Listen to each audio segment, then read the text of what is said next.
Hello, my friend, and welcome back to Sleepy Shelf with Oliver. If you are hearing my voice, it means the day is finally over. The world outside may be rushing, but in here, time stands still. The rain is quite steady tonight, isn't it? But you don't need to worry about the damp cobblestones, the cold wind, or the endless thoughts trying to keep you awake. You are safe now, hidden away inside this warm, cozy herbalist shop. The air is filled with the calming scent of dried chamomile and lavender. The amber glass jars are glowing in the candlelight. And I have a quiet tale waiting just for you. So, sink into your pillows, close your eyes, take a slow, deep breath, and let the gentle rain wash the world away. The rain is falling softly tonight, not the kind of rain that rushes and blusters and demands your attention, but the quiet kind, the kind that seems to have always been falling, as though the sky simply decided, at some gentle hour, to let go. A slow, patient release. A sigh stretched across the whole of London. You are walking. There is no hurry in your step. There is no place you must be. No appointment pressing against the clock. No one waiting for you in any urgent way. You are simply moving through the night, and the night is receiving you. And that is more than enough. The cobblestones beneath your feet are dark and wet, each one polished by the rain into something almost luminous. They catch the faint light from distant gas lamps and hold it in small, trembling pools, amber and gold and the palest silver, shifting whenever a new drop finds the surface and sends a slow ring outward. You watch one of those rings expand and dissolve, then another after that. The alley is narrow here. The buildings lean inward on both sides, their old stone faces pressed close together, their upper stories nearly touching overhead. This has the effect of sheltering you somewhat. The rain is softer here, more filtered, arriving in a fine mist rather than individual drops. You can still feel it on your cheeks and on the backs of your hands, cool and light, like something remembered rather than something happening. Breathe in. The air here smells of wet stone and old wood, and something green and alive beneath it all. The particular scent of soil that has been dry for many days and is only now receiving its water. There is something in that smell that reaches all the way down, past thought and past the day's accumulated worry, into some older and quieter part of you. You recognize it. Without knowing why, you have always recognized it. The cobblestones vary beneath your feet. Some are rounded and smooth, worn into gentle curves by 100 years of boots and cartwheels and slow Victorian weather. Others are flatter, slotted closer together, and the rain gathers in the seams between them in thin dark lines. Tiny rivers finding their natural downward path, unhurried and inevitable. You follow the alley as it bends. It is not a sharp turn, but a gradual one, the kind the alley seems to have arrived at by accident.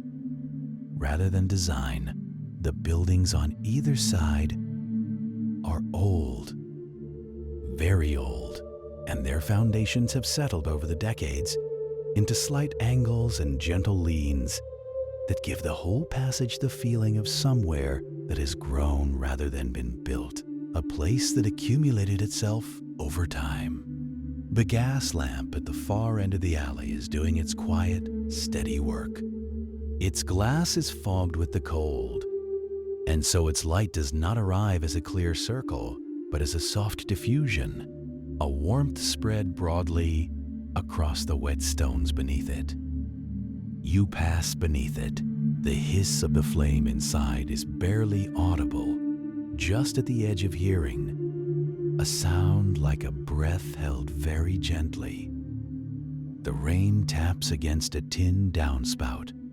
To your left, you slow your walking to listen. It is irregular, the tapping, which is what makes it so soothing. Not a metronome, not a march, but a loosely gathered conversation between falling water and old metal, punctuated by small pauses, by sudden soft clusters, by single drops arriving alone after a quiet moment, and then nothing, and then a few together, and then a long, easy silence before it begins again. You could listen to it for a very long time. You have the sense that you will. You continue on. There are window boxes on one of the buildings, wooden ones, dark with moisture, holding the remnants of what must have been summer herbs. Most of the growth has gone to dry stalks now, but the rain is releasing something from them even so. You smell it as you pass. There is rosemary in it, faintly. Something else beneath that. Something sweeter, rounder, lavender perhaps. Dried lavender releasing its oils into the damp air around you, giving up its stored warmth from the summer just past. You pause for a moment. You simply stand in the alley and breathe. And the rain falls, and the smell of lavender drifts past you and dissolves. There is no reason to rush. The night is patient. The alley is patient. Everything here has agreed, without discussion, to move slowly. It is then that you notice it. You had not seen it before, because it is set back slightly from the alley's main line. A shallow alcove, barely wider than a doorway, where the old building's face steps back just enough to create a small private threshold. And in that threshold, at the level of your chest, there is a window. And behind that window, behind glass that is old and slightly uneven, the kind of glass that distorts the view in the gentlest way, the way water distorts what lies beneath it, there is a light. It is amber, not the sharp brightness of a modern lamp, and not the cold blue light of the street. This is warm and deep, the color of honey held to candlelight, the color of a fire seen through closed eyelids. It pulls against the inside of the glass and spills outward into the alley in a gentle fan shape, reaching perhaps 2 feet along the wet cobblestones before it dissolves into the broader dark. You step closer. The glass is indeed old. You can see the slight waviness in it now, the way it bends the amber light into slow, undulating shapes. Behind it, forms are indistinct. There are shelves, you think. Many shelves, reaching up into the warm dark above, lined with shapes that might be bottles, might be jars, might be bundles of dried things hanging from hooks or stacked in careful arrangements. It is difficult to say precisely. The glass keeps the interior as a kind of soft suggestion rather than a clear declaration, but the warmth of it is unmistakable. And then the smell reaches you. It has been seeping out around the edges of the old window frame, finding the gaps in the wood that years of gentle shrinking have opened, carrying with it something that seems to belong to an entirely different world than the cold, open air of the alley. You smell earth, deep, dark, the kind that lives several inches below the surface. You smell dried lavender again, stronger now and more concentrated. You smell something resinous and woody, like the inside of a cedar chest, something faintly sweet and green, something you cannot name but that makes your shoulders lower by a degree. You have been holding them tighter than you knew. You let them fall.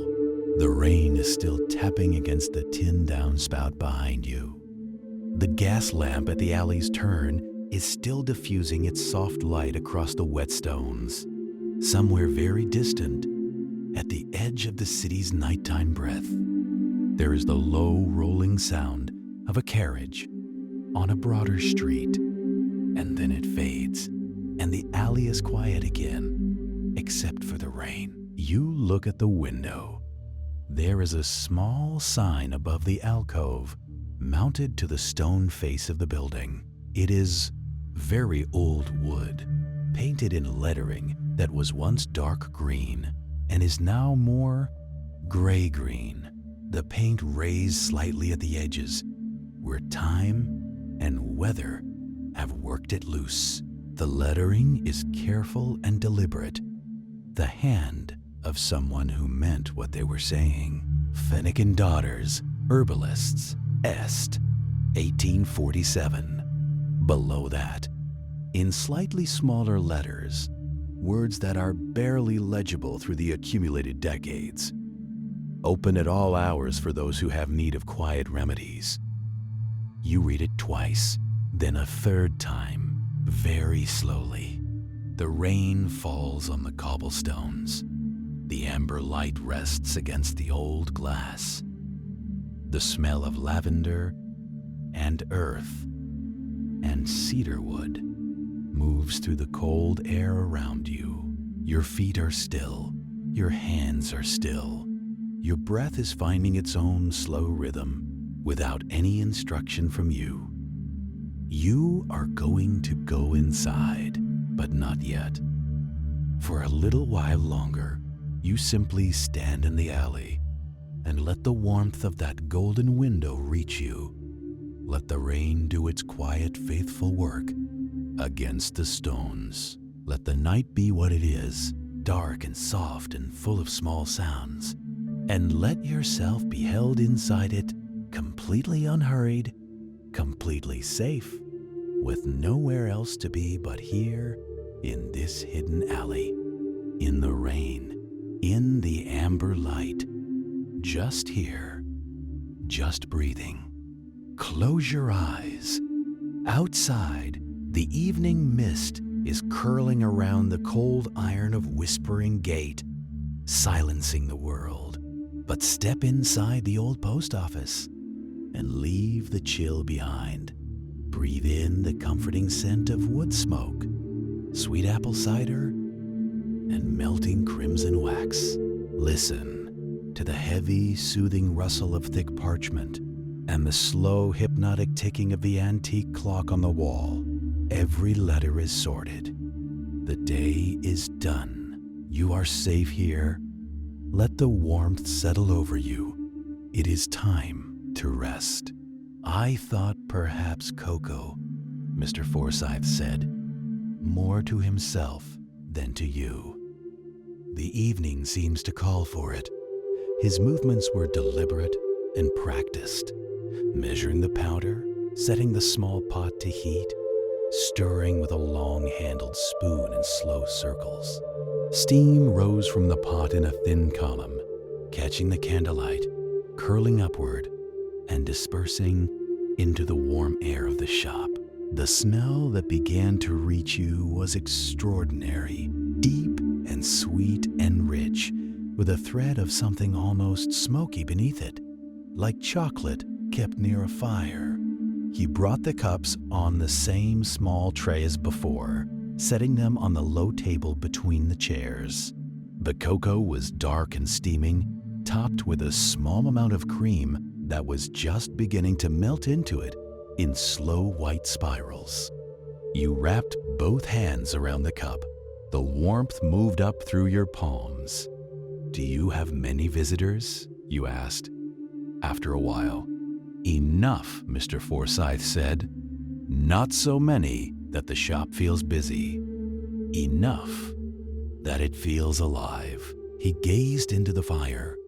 "There is a school teacher who comes on Thursday afternoons and spends an hour with the natural history section, a retired naval officer who buys maps though I believe he no longer sails. A young woman who reads poetry standing at the shelves because she tells me it is different from reading it seated.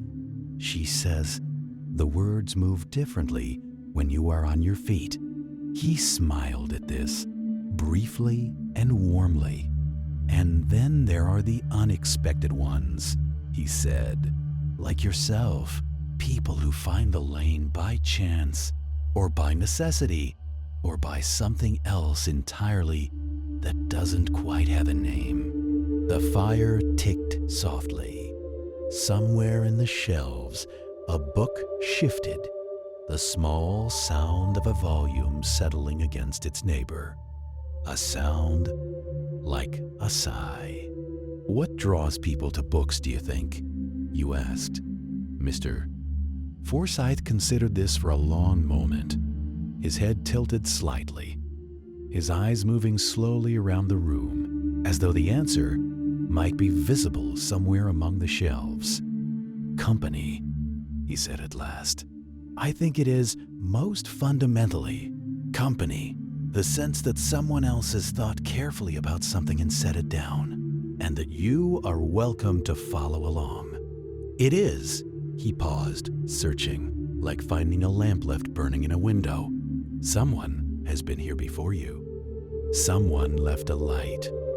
The rain outside had settled into a steady, gentle sound, not drumming, but a continuous soft, white noise hiss against the glass, punctuated occasionally by a deeper note when a drop found the window ledge or the iron bracket above the door. Inside, the fire burned on. The lamps held their amber pools of light. The books waited in their thousands on their shelves, patient and present, each one a voice that had once said, "Listen." You drank your cocoa slowly. The warmth spread from your hands to your arms, from your arms to your chest, from your chest outward to the edges of you, finding all the cold, tired places and attending to them, one by one, without fuss. And the shop held its breath around you, softly, the way a cupped hand holds a small warm thing, keeping the wind away. From somewhere deeper in the cottage comes the small, clear sound of water being poured. You hear it clearly in the hush. The liquid sound of water filling a kettle, unhurried, the pitch rising gradually as the vessel fills, and then a soft metallic clink as the kettle is set upon the hob, and then the very faint, low sigh of heat beginning its slow work. The quilt maker returns to the workshop, drying their hands on the edge of their apron. Chamomile, they say, by way of explanation, and you nod, and that is the whole of the conversation about it. 3 syllables, entirely sufficient. They pull a second, smaller chair from beneath the nearer work table, a plain wooden chair with a cushion of faded blue tied to its seat, and place it beside your own, close to the fire, and sit down. With the slow, considered movement of someone who does not sit down carelessly, but attends to it, settling into stillness as deliberately as they settle into work. For a little while, neither of you speaks. The fire speaks for you. It crackles, a small, bright crackle, as a piece of wood shifts and releases its stored air in a tiny, quick burst, and then settles back into its low, steady conversation with itself. The sound of it is extraordinary when you attend to it closely.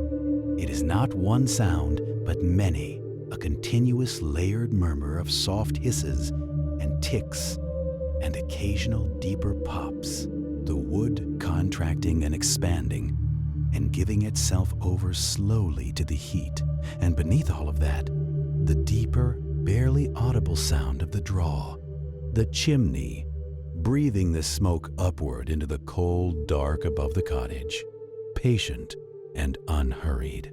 The shadows move on the flagged stone floor, long, warm, amber shadows cast by the firelight. shifting gently as the flames rise and fall. They move across the floor and up the far wall and over the stacked bolts of fabric, and where they touch the silk, the light seems to sink into it and glow from within, as though the fabric itself were faintly, warmly lit. The ticking of the grandfather clock reaches you from the hallway beyond. It is steady, completely, absolutely steady. The kind of steadiness that is not merely mechanical, but feels almost intentional, almost kind. Tick, tick, tick. Low and resonant, each beat a small, contained sound that falls and is absorbed by the warm air of the room and replaced, without pause, by the next. You have heard clocks all your life, and yet this one, in this room, at this hour, seems to be doing something slightly different from what clocks usually do. It is not measuring the passage of time so much as it is anchoring it, holding the present moment open, spacious, unhurried, saying in its quiet, rhythmic way, there is no rush. There is only now. Tick, and now. Tick, and now. The kettle begins, very faintly, to sing. Not a whistle, not yet, simply the first, barely there murmur of warming water, a sound so soft you might almost imagine it, a low and gentle hum that rises by degrees as the heat builds beneath it. You listen to it without effort, without intention, the way you listen to rain, simply aware of it, simply receiving it. As it rises and fills the quiet spaces between the ticking of the clock and the breathing of the fire, the quilt maker rises. Their footsteps move to the kitchen and back. You hear the small sounds, one after another, each one quiet and distinct and deeply familiar in the way that domestic sounds always are. The chime of a teapot lid lifted, the gentle clink of a cup placed on a saucer, the soft sound of liquid poured in a slow, steady stream. Then the carrying of it, the light, careful footsteps returning, and the quilt maker is beside you again, placing the teacup gently into your hands. The cup is warm through the porcelain, not hot, warm. Exactly, precisely warm. The warmth of something that will be kind to your hands and your throat and your chest. The tea inside is pale gold in the firelight, and from its surface rises a thin thread of steam curling slowly upward, dissipating into the warm air of the room. You bring it close and breathe before you drink. Chamomile, and beneath it, or perhaps woven through it, as threads are woven through cloth, the faintest suggestion of honey and something else, something you cannot quite name, something slightly sweet and green and ancient. You think, without quite knowing why, of open meadows in late summer, of long, slow afternoons, of drowsiness. You drink. Slowly, the scent of the room settles around you as you drink. It is the scent of lavender, that dried bunch above, releasing its quietest ghost of fragrance into the warm air, and the scent of beeswax from the candles on the mantelpiece, burning low and steady, and the deeper, older scent of the room itself, the cloth and the wooden beams, and the cold stone warmed by long years of fire. It is a scent that does not ask anything of you. It is simply present, like the warmth, like the ticking of the clock, like the amber light, a layer of comfort that you receive without effort, without decision. The quilt maker reaches into the nearer basket and draws out a long piece of navy flannel, spreading it across their lap with the quiet attention of someone examining something they know very well. This one needs finishing, they say. not to you particularly, not requiring a reply, simply observing. Their hands move to the small wooden workbox on the table beside them. A shallow box, its lid inlaid with a simple pattern of lighter wood, worn smooth, and lift from it a needle already threaded, laid to rest there at some earlier moment for just this purpose.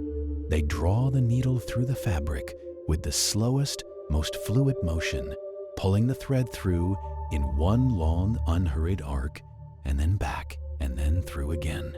The sound of it is almost imperceptible. The faintest shush of thread through cloth, the tiniest whisper of resistance, and then release, over and over, in a rhythm as steady as breathing. You do not try to watch. You simply let your eyes rest on the firelight.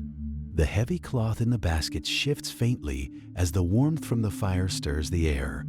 The silk on the work table catches the light and holds it. From outside, very far away, softened almost to silence by the fog and the thick old walls, you hear the faint sound of the village settling into its evening. A door closing somewhere, a horse shifting in a stable yard, the distant sound of bells from the church tower tolling the hour in slow, resonant strokes. 1, 2, 3, 4. Each stroke fades completely before the next arrives. The silence between them is immense and soft. The quilt maker sews on, unhurried. The fire breathes. The clock ticks. The steam from your teacup rises and thins and disappears. The dried lavender above the beam releases its quiet scent into the warm air, and the beeswax candles burn without flickering. And the quilts on their shelves and their folded stacks glow softly in the amber light, each one a gathered warmth, a patient record of careful hands and slow hours, and love translated stitch by stitch into cloth. You hold your teacup in both hands and feel the last of the cold leave your bones. It goes gradually, the way cold always goes when warmth is patient with it, not driven out, but simply replaced, degree by degree, until at some point you realize that you are entirely warm, from your hands to your feet to somewhere deep in your chest, and that the warmth is not only from the fire or the tea, but from the room itself, from the particular quality of this evening in this place. The quilt maker glances up from their work, just briefly, and their quiet eyes meet yours, and they give the smallest, most unhurried nod. Nothing more than an acknowledgement, a small and wordless yes. You are welcome here. Yes, you are quite safe. Yes, there is nowhere you need to be. And then their eyes return to the flannel in their lap, and the needle continues its slow, soft, rhythmic passage through the cloth. Shush, shush, shush. The fire settles with a soft, deep sigh. Outside, the fog has grown still. The cobblestones are dark and quiet. The amber light glows from the mullioned window, steady and warm, a small beacon in the winter dusk. Inside, the clock ticks on. The needle draws its thread. The lavender breathes its gentle breath, and you sit, held in the warmth, your hands around your cup, your eyes soft and heavy, the long day dissolving slowly, completely into the amber quiet of the quilt maker's room. Part 3. The guest room above the hearth. The quilt maker sets down their needle at some point. You are not sure exactly when. Time has been moving differently here. Not slowly exactly, and not quickly.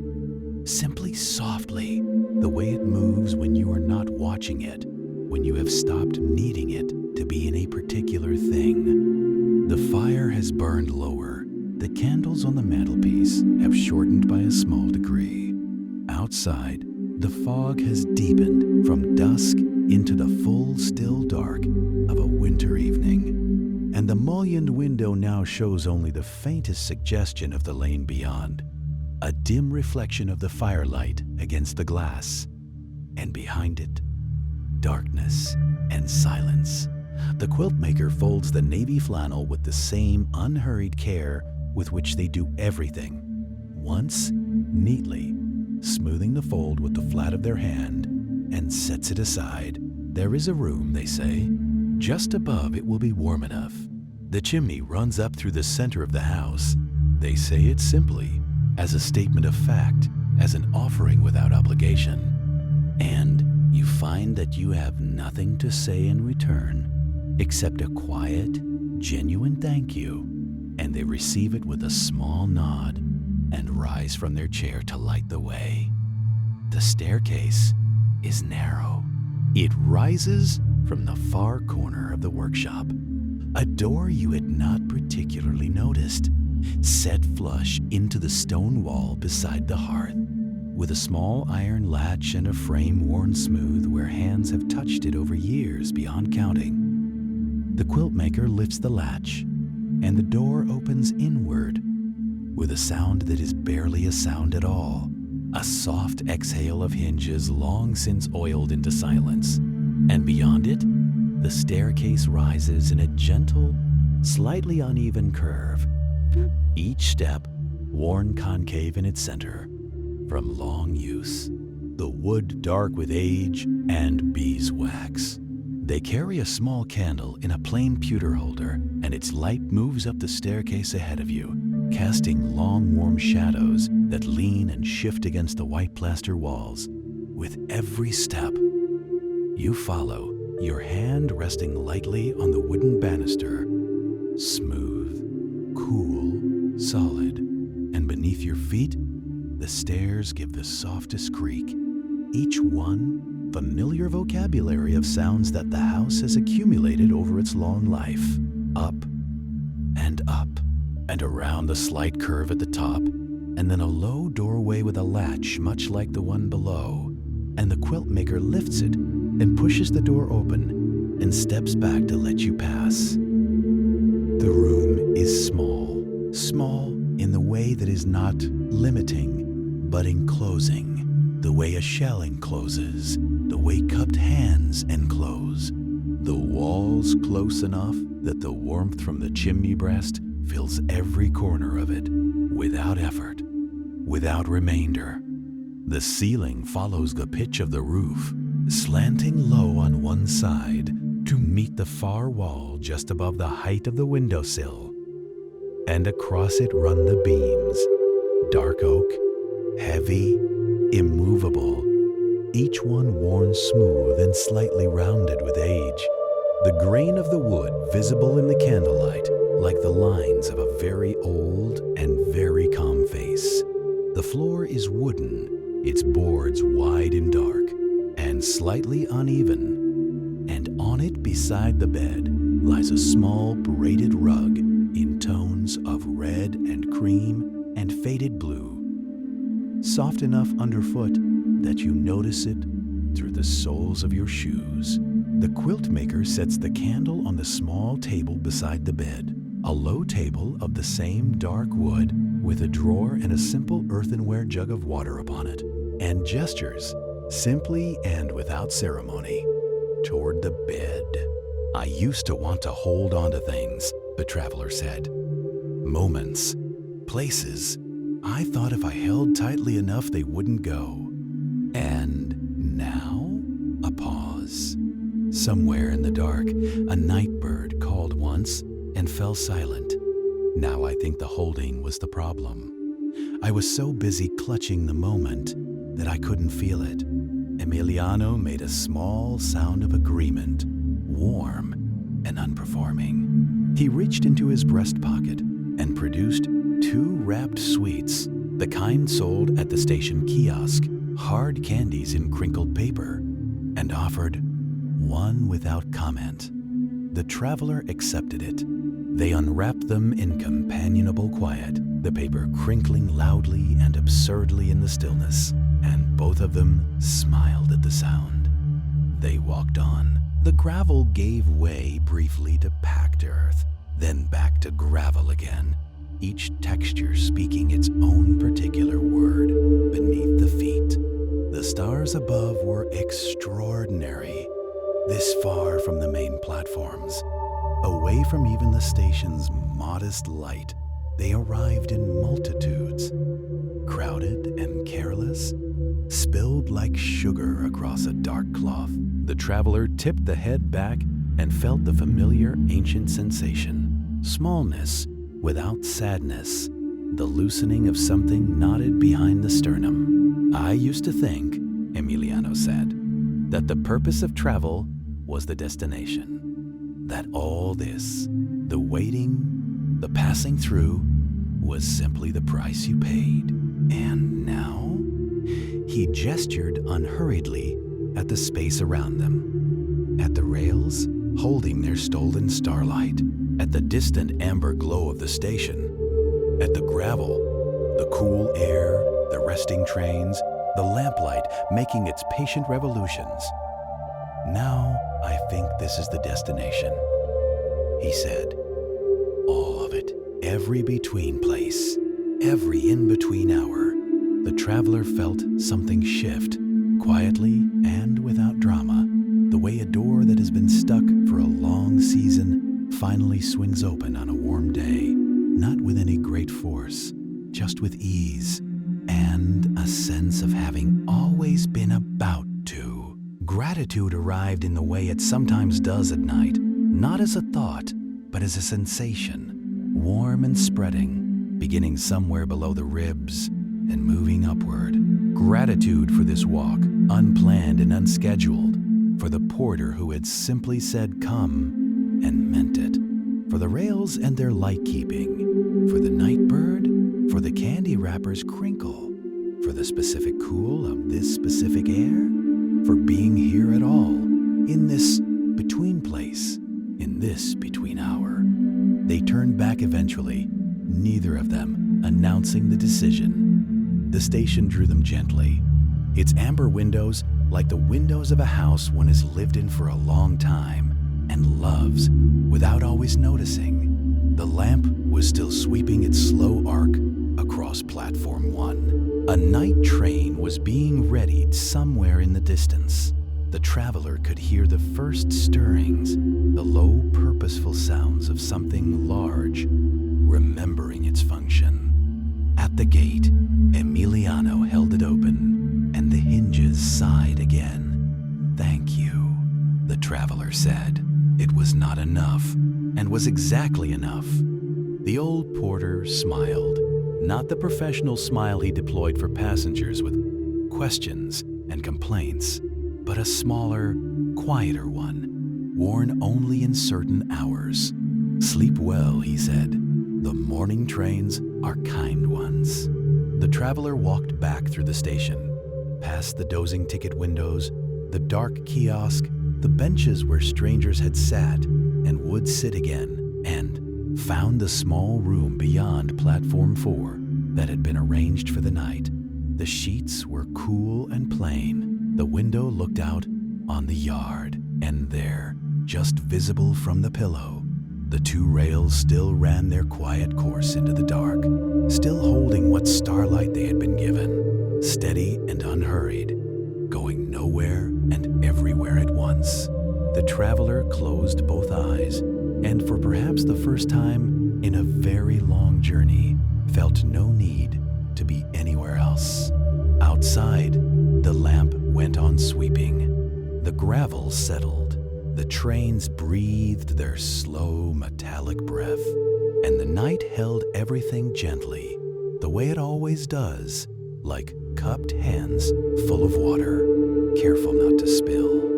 It happened just before the first light, that particular shade of dark that is not quite night anymore, when the sky turns from black to a deep, exhausted blue, and the stars don't vanish so much as recede, politely, as though stepping back to allow someone else through. The traveler had not slept so much as drifted, the way you drift in shallow water, aware of the surface but untroubled by it, and had woken, if waking was the right word, to find the window full of that blue and the yard outside very still, and a feeling of unusual clarity sitting quietly in the chest like a warm stone. Emiliano was waiting in the corridor, not waiting in any urgent sense. He was simply there, the way certain things are simply there in the early morning. A cup already filled, a door already open, as though they had been arranged by some gentle and attentive intelligence that asks nothing in return. He had his uniform coat on, but the brass buttons were not all fastened, and his cap was tucked under his arm rather than worn, which gave him the look of a man between roles, belonging more to the morning than to the station. In his other hand he held something small. He did not draw attention to it. "You are leaving on the 7:15?" he said. It was not a question. "I am." He nodded, and they stood for a moment in the particular companionship that had grown between them, not long enough to have history, but deep enough, somehow, to have trust. The corridor was quiet. Somewhere below, the station was beginning its first tentative stirrings. A trolley wheel, a distant door, the low exchange of voices from the platform staff arriving for the early shift. But up here, not yet. Up here, there was still a margin of stillness, and they were standing in it together. The traveler took it. It was lighter than expected, lighter almost than it had any right to be, as though it were more idea than object, and warm. Not the warmth of a hand that has recently held it, but its own warmth, interior and constant, like a coal that has been banked for a long night and still holds the memory of its fire. The luminescence moved again, and the traveler felt something answer it, a settling, a quieting, the sensation of a compass needle finding north. "I don't know what I'm meant to do with it," the traveler said. "Nothing," said Emiliano. "You're not meant to do anything with it. It isn't a tool."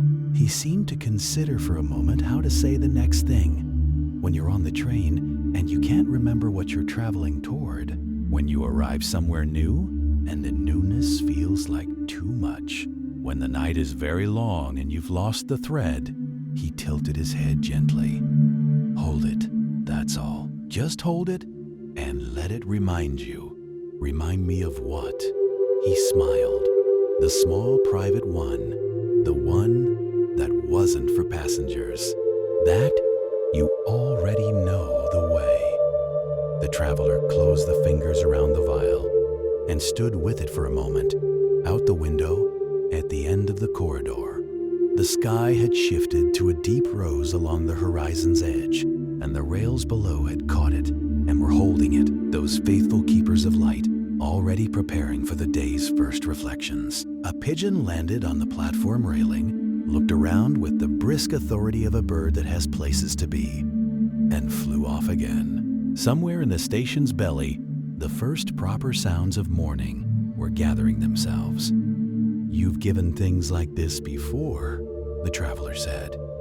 It was not entirely a guess. Even out here in the rain-damp air of the lane, something reached you, faint but unmistakable. Old paper, dry wood, a thread of something warm and spiced, like tea steeped long and strong. Beeswax, perhaps, the faint ghost of pipe tobacco, though there was none burning now. It was the smell of a place that had been inhabited, quietly and contentedly, for a very long time. You pushed open the door. A small bell rang above your head. Not a sharp ring, but a soft, round tone. The kind a bell makes when it is old and has been rung 10,000 times and has worn its own edges smooth. The sound hung in the air for a moment and then dissolved into the hush of the shop.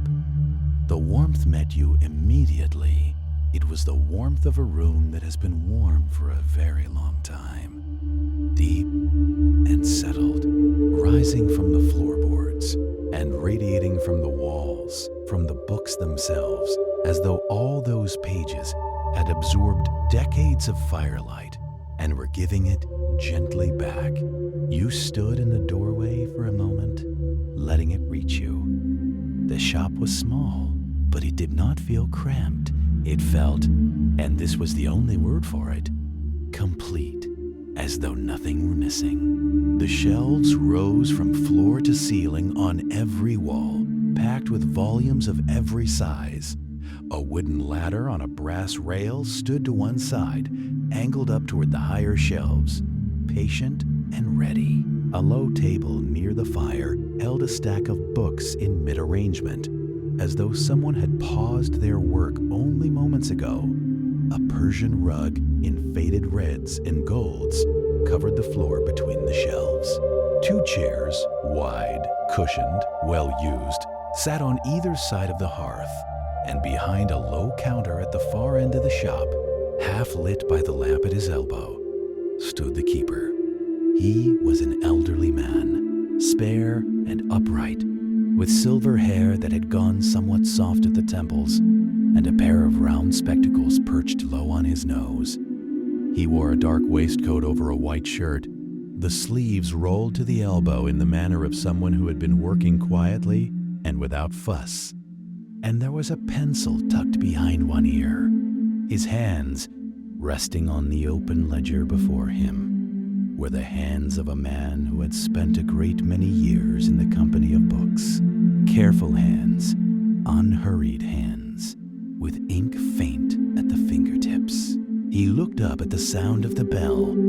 His eyes, behind the spectacles, were dark and warm and quietly glad. "Good evening," he said. His voice was low and even, unhurried as the river you had passed on the road. "Come in out of the wet. You found us just in time." You stepped fully inside, and the door swung gently closed behind you. The bell sounded once more, softer now, like an afterthought. "I wasn't sure I'd find anywhere open," you said, glancing around at the shelves, at the lamp, at the steady small fire. "The town seems to be settling in for the evening." "It does that," the old man said, and there was the faintest trace of a smile at the corner of his mouth. Netherton-on-Fell is not a town that keeps late hours, but I find I am always here. 1 or 2 people always seem to need a book at unexpected times. He closed the ledger with a soft sound. "I am Forsyth, Edmund Forsyth. Welcome to Ember Lane." You moved slowly into the shop, the Persian rug soft underfoot, the lamplight catching the gilded spines of the nearest shelf. Everything had the quality of something preserved, not frozen, but held, the way a pressed flower is held between pages, still itself and yet made gentle by time. There were globes on a high shelf, one of them quite old with coastlines you didn't quite recognize. There were ink bottles, stoppered with cork, and a wooden tray of old quills. There were framed maps on the one stretch of wall not occupied by shelves. A map of a coastline, a map of a mountain range, a map drawn by hand with compass roses in each corner and small handwritten notes in the margins. It felt like a room outside of time, not in a strange way, not in a way that unsettled. Quite the opposite. It felt as though the ordinary rush of hours and years simply did not reach this far down Ember Lane, as though whatever urgency existed in the wider world had agreed by some unspoken arrangement to wait outside the door. "Do you travel far, mister?" Forsyth asked. He had come out from behind the counter now and was standing by the fire, his hands clasped lightly at his back, regarding you with quiet interest. "Far enough," you said. "Today has been a long one." He nodded, as though this explained a great deal. "Then you'll want to sit for a moment. There's no hurry, not tonight. The rain doesn't seem inclined to stop, and the fire is in no danger of going out." He gestured to one of the chairs by the hearth, the left one which was slightly more worn than the other, its cushion shaped by long acquaintance. "Sit. I'll put the kettle on." You sat. The chair received you with the particular generosity of old furniture that has known many people and harbors no judgment. The fire was low and even, its coals glowing a deep orange red. Above the mantel, a clock ticked, slowly, patiently, though you found you could not quite read the time. The hands seemed to rest somewhere comfortable and approximate. From somewhere behind the shelves, you heard the quiet sound of water beginning to heat, the tap of a cupboard, the small companionable sounds of a kettle being made ready. The rain tapped at the window in its own soft rhythm. The fire settled with a gentle creak. Somewhere, deep in the shelves, a draft turned a page of an open book with a sound like a whispered word, and you felt, for the first time in a long while, that there was nowhere else you needed to be. The shop breathed around you. The books held their quiet. The lamp burned on the table without flicker or fuss. And somewhere in the warm, paper-scented air of that old place, the long tiredness of the day began very slowly to soften. The way frost softens when brought indoors, without drama, without effort, simply by being somewhere warm at last. Mr. Forsyth reappeared in the gap between two shelves, carrying a small tray. "Chamomile," he said, setting the tray on the low table between the chairs. "With a little honey, if you'd like it. I find it suits the evening." Steam curled upward from the two white cups in long, slow spirals, catching the lamplight, rising and dissolving and rising again. You reached for the cup. It was warm in both hands. Outside, on Ember Lane, the rain fell on. The gas lamps burned their steady gold. And the night, which had been waiting at a patient distance, moved a little closer, gently, without alarm, and settled itself around the small, warm light of the bookshop, like a cloak. Part 1. Arrival in the freezing night. The snow had been falling for hours. Not the kind of snow that announces itself. No, this was the quiet kind. The kind that settles without urgency, without drama, drifting down in great, slow curtains from a sky the color of pewter and old wool. Each flake descended with a patience that seemed almost deliberate, as though the night itself had decided to muffle the world, to press a gentle finger to its lips and ask everything. The cobblestones, the iron lampposts, the sleeping chimneys, to simply be still. The village road was barely a road anymore. It had become something softer, something hushed, a long pale corridor of white, bordered on either side by shop fronts whose shuttered windows gathered snowdrift in their sills like sleeping eyelids gathering dreams. The cobblestones beneath were no longer visible. Only the faint, rounded suggestion of them remained, pressing up through the white like memories half forgotten. The traveler walked slowly.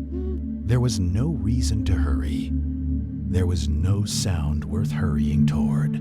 The whole village, if indeed anyone still lived behind those darkened windows and bolted doors, seemed to have long since surrendered itself to sleep. And perhaps that was right. Perhaps that was the only sensible thing to do on a night like this. Each footstep made a sound like the softest possible sigh. Crunch. Pause.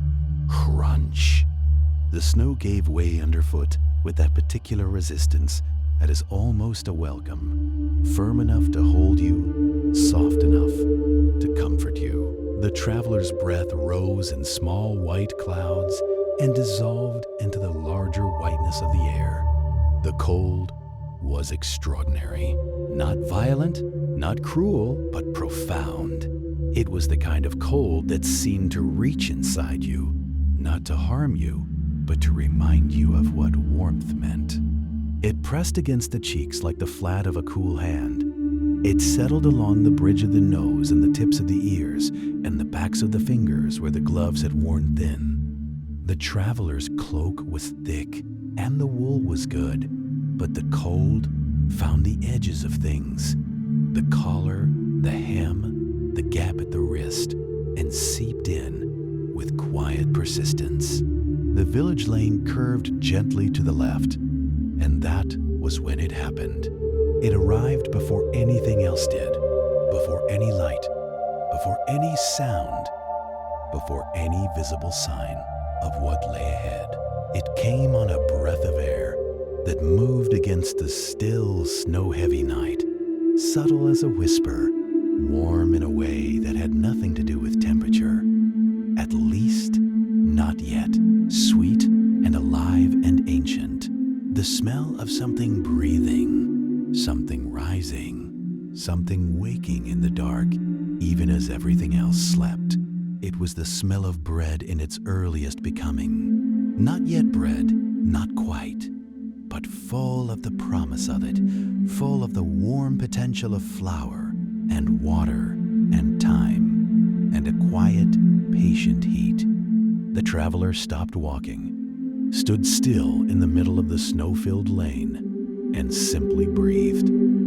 There was something else beneath the yeast, something golden and resinous, low and slow burning, the faint perfume of hard wood meeting fire, of oak or ash releasing itself into warmth, of a hearth that had been burning for a long time and intended to go on burning still. It was a smell that did something to the chest, loosened something there, eased some tightness that had been gathering without notice over the long, cold miles. And beneath even that, threaded through the whole of it, the way a single clear note threads through a chord and makes it something more, was cinnamon. Not sharp at all. Soft cinnamon, the kind that has been warmed slowly, that has had time to open and breathe and release all its deepest sweetness into the surrounding air. Cinnamon that spoke of something wrapped in pastry, something dusted and browned and resting on a shelf somewhere not far from here, cooling gently in the amber-tinged air of a kitchen that had forgotten what winter felt like. The traveler breathed again, deeper this time, and then looked up. It was at the end of the lane, a shop front set slightly apart from its neighbors, broader than the others, its facade of dark-painted wood and dressed stone worn smooth by decades of winters, not unlike this one. But it was not the stonework that caught the eye, nor the painted sign above the door whose letters were presently too snow-dusted to read. It was the window. The window glowed. It glowed the way a lantern glows when you carry it into a dark room, not illuminating outward so much as breathing light, exhaling it softly into the surrounding dark. The light within was deep amber, the color of honey, held up to a candle, the color of the last hour of a summer afternoon. It moved, it shifted, it breathed, and pulsed, and settled, and breathed again. The way only firelight moves, the way nothing else in the world moves, that ancient living flicker that has drawn cold and tired creatures toward it since before there were words for warmth.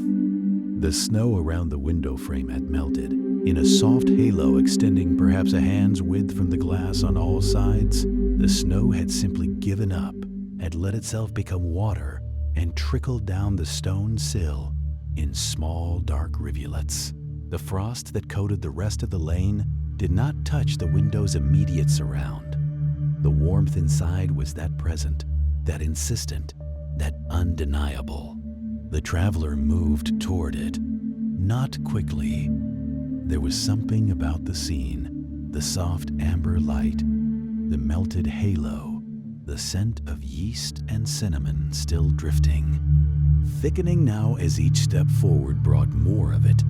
That made hurrying feel wrong. This was not a moment to be rushed.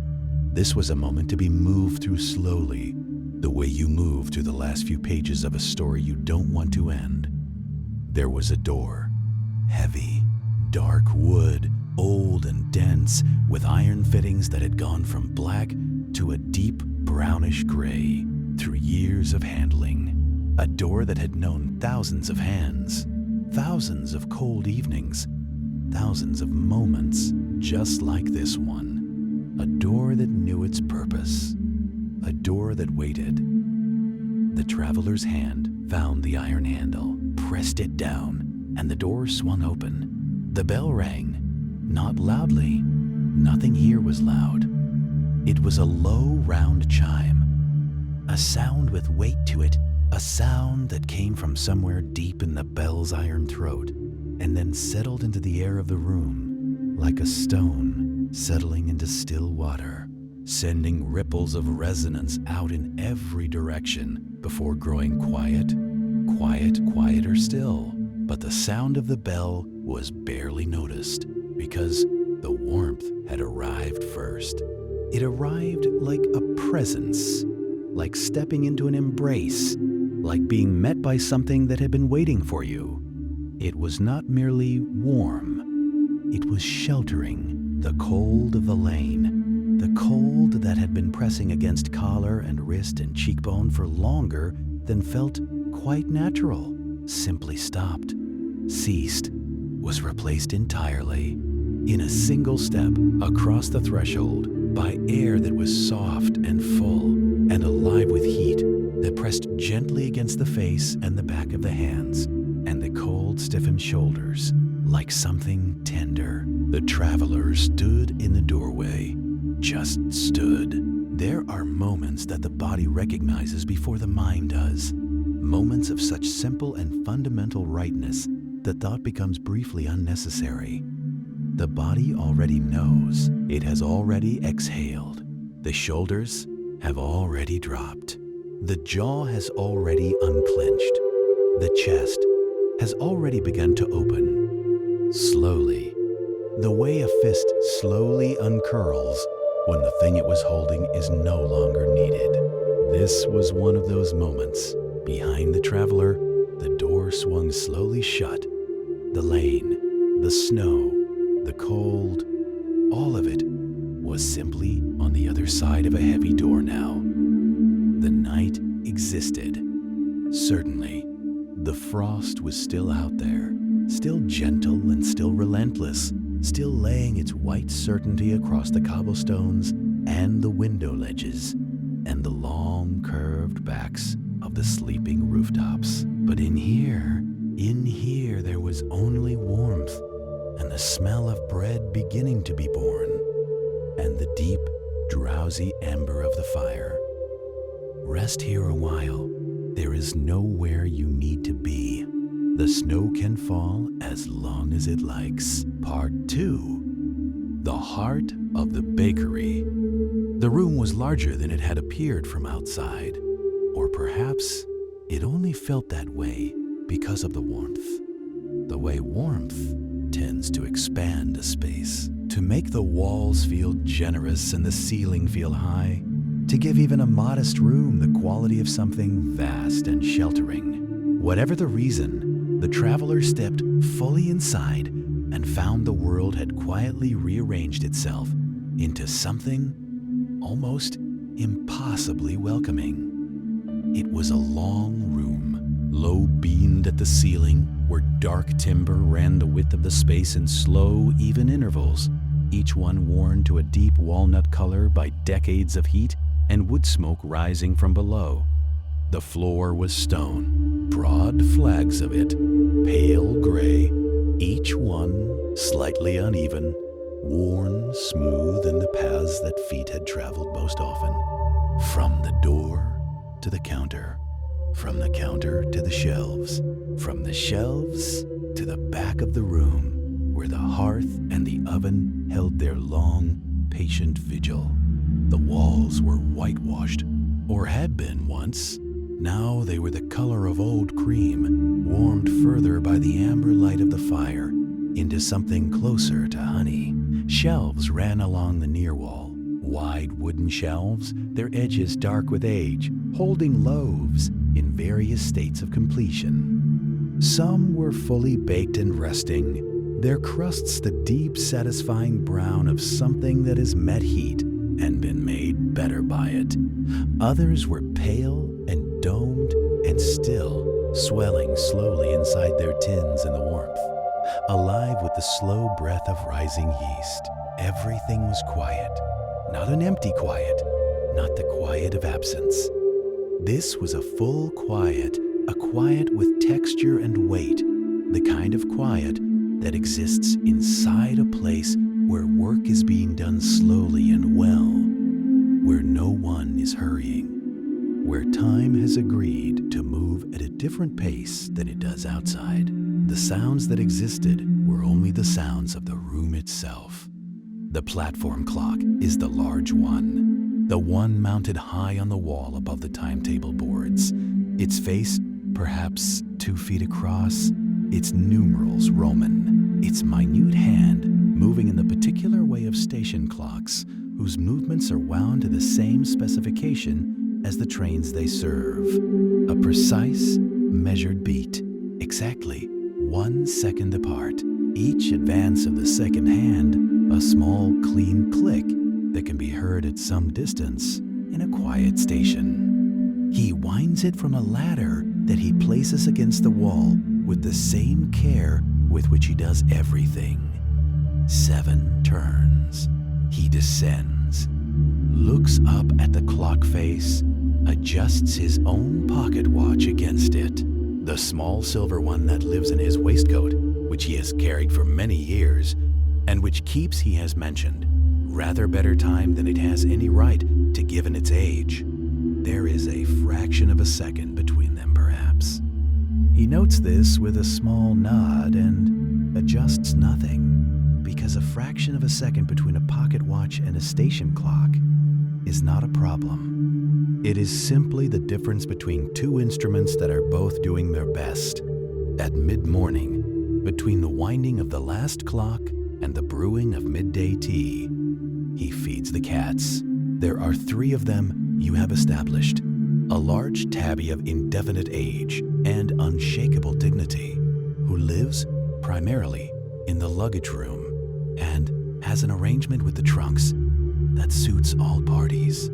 A younger tortoiseshell who prefers the engine yard and is often found sitting on the warm brick of the shed walls in the late morning sun, and a small, entirely black cat of unknown provenance who arrived one November several years ago and has never left, and who resides mostly in the first-class waiting room on the green velvet bench nearest the window. He carries the food in a small tin, warmed slightly on the stove, not hot, just the edge off the cold, because it is his view that cats, like travelers, deserve a meal that has been thoughtfully prepared. The tabby appears from behind a trunk the moment the tin is opened, its manner combining urgent interest with a studied attempt at nonchalance. The tortoiseshell must be fetched from the yard, or rather, informed, which consists of the porter standing at the yard door for a moment and saying, quietly, "Mid-morning," as though issuing a gentle reminder of an appointment, after which the cat descends from its wall and arrives in its own time. The black cat is already in the waiting room when you reach it. It is sitting upright on the green velvet in the posture of something that has been informed of nothing and has arrived entirely of its own accord, by coincidence, and would appreciate it if you did not suggest otherwise. The porter sets down the 3 portions on their saucers without comment. He watches them eat for a moment with the expression he reserves for things done well. A quiet, settled satisfaction. Not proud exactly, but pleased in the way that one is pleased by the correct functioning of a system that has been designed with care. Midday tea is made with the same attention as every other thing. The water is brought to the full boil and not a moment past it. He listens to it, the pot on the range, hearing the moment the boil becomes a full rolling boil by its sound alone, lifting the pot at precisely that moment with a cloth around the handle, and carrying it to the teapot, which has been warmed with a small quantity of water, swirled and emptied beforehand. The tea, loose measured in the small silver spoon he keeps for exactly this purpose, is allowed to steep for 4 minutes. Not 3, not 5. He watches the platform while it steeps. You stand beside him at the window, the two of you looking out along the length of the platform as the midday train comes in. It comes in slowly as all trains come in here. This station is not a fast station, not a rushing through station, but a considered one. A station where arrivals are taken seriously. The engine rounds the gentle curve at the platform's far end with a long descending sigh of steam, its wheels already slow, the great driving rods completing their circles with a stately deliberation that is, in its way, beautiful. The carriages follow, swaying very slightly as the speed falls, their windows passing like a sequence of lit rooms. A face here, a hand on a window there. Someone reaching for a bag on the overhead shelf, someone leaning back with eyes closed, already somewhere else in their thoughts. The train stops, the platform receives it. He disappeared somewhere behind the curve of the shelving, and for a moment there was only the sound of him. The soft step on the stone floor, a muffled sound of cloth, a faint metallic note from somewhere, and then the particular sound of liquid being poured, a warm, dark sound, low and steady and brief. He returned carrying a mug. It was a heavy thing, thick-walled pottery, the color of earth. Its handle broad enough for both hands if you wished. Steam rose from it in a slow, unhurried column that caught the amber light and dispersed into the warm air above. He held it out, and the traveler took it, and the mug's warmth transferred immediately to the palms and the curled fingers in the inner wrists, a warmth that was different from the oven's warmth, more personal, more direct, like something given rather than simply present. The smell reached upward, chamomile first, soft, familiar, carrying the memory of meadows and long summer light, and something deeply, primally restful. Beneath it, honey, real honey, stirred in generously, giving the steam a sweetness that was almost visible, and woven through both, so gently it was felt rather than identified. The faintest ghost of something spiced, not sharp, not insistent, just a warmth within the warmth, a depth beneath the depth, like a low note beneath a melody. The traveler wrapped both hands around the mug. The baker said nothing, simply moved away again, back toward his counter, back toward the dough, back toward the patient rhythmic work that the night required of him. The sound of him returned a moment later. The soft brush of flour on wood, unhurried, steady, the sound of a man entirely content with where he was and what he was doing, making no demands of the room, asking nothing of it except to remain exactly as it was. Then the blanket. The baker came once more from behind the shelves, this time carrying something folded over one arm, something thick and slightly rough textured and dark colored in the amber light. Wool. Dense, tightly woven wool, heavy enough to have substance in the hand, heavy enough that when the baker shook it open and settled it across the traveler's shoulders, it arrived with a weight that was immediate and intentional. A weight that pressed down across the upper back and the shoulder blades and the back of the arms like a second pair of hands placed there with great gentleness. There, the baker said, "Just that." The traveler pulled the blanket forward with one hand, the mug held in the other, and drew it closed across the front. And the heat that had been gathering in the chair and the room and the very stones of the oven was now also trapped, held close, contained in the small warm pocket of air between the wool and the body. The cold had been retreating for some time, but this was the moment it finally conceded entirely. It did not go dramatically. It went the way the last light of evening goes, gradually and then completely, and in a way that was so smooth and so complete that it was difficult afterward to say exactly when the transition had occurred. One moment the cold was still present somewhere in the deep places, in the marrow, in the long bones of the legs, in the back of the neck where the wind had found it easiest to enter.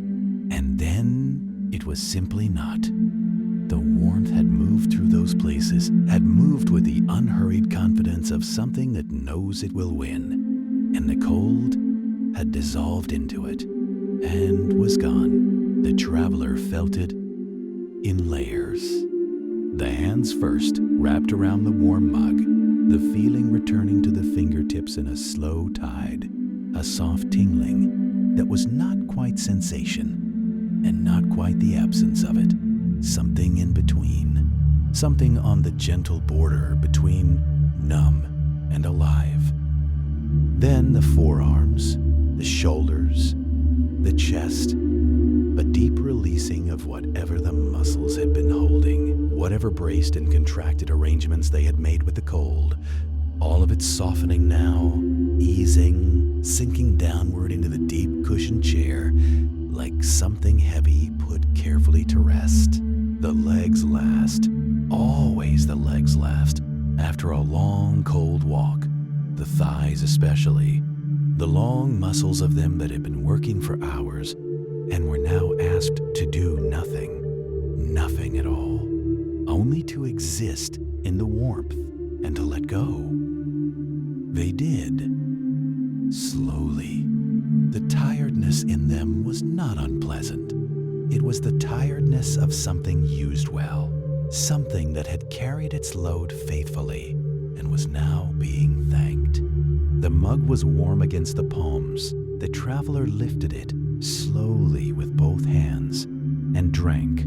The first sip moved down the throat in a warm line, honey sweet and soft, and the chamomile opened somewhere in the chest, some quality of it, some old botanical quiet that the body recognized without knowing why, the way the body sometimes recognizes things that happened before memory. The warmth of the liquid joined the warmth of the room and the warmth of the blanket, and they became indistinguishable from one another, all of it one continuous warmth, all of it surrounding and pervading and holding. The oven breathed. That was the only word for it. Breathed. The heat moved from it in slow, heavy waves, not pulsing quickly but rolling, the way deep water rolls, the way the tide moves, large, slow movements of warm air that reached the chair and the traveler in it and pressed gently, pressed and receded, and pressed again. Each wave arrived like a hand laid flat and warm against the face and held there briefly, and when it receded, it took something with it, some small remaining tension, some last held fragment of the cold night, and when the next wave came, there was less to take, and less and less. The eyelids grew heavy, not all at once. The weight came gradually, The way all the best things come, in increments too small to resist, each one reasonable on its own, accumulating without announcement into something large and gentle and irresistible. The amber light of the fire blurred softly at the edges.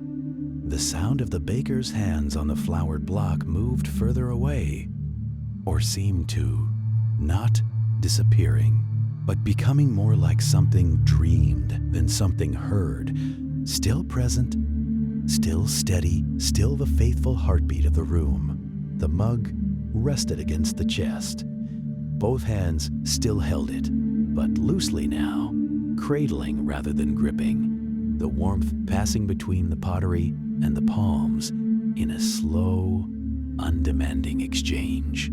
The blanket was very heavy, not uncomfortably so, heavily in the way of something that wants to help, that is pressing down not to constrain, but to reassure, to say, you are here, you are held. There is no need to hold yourself.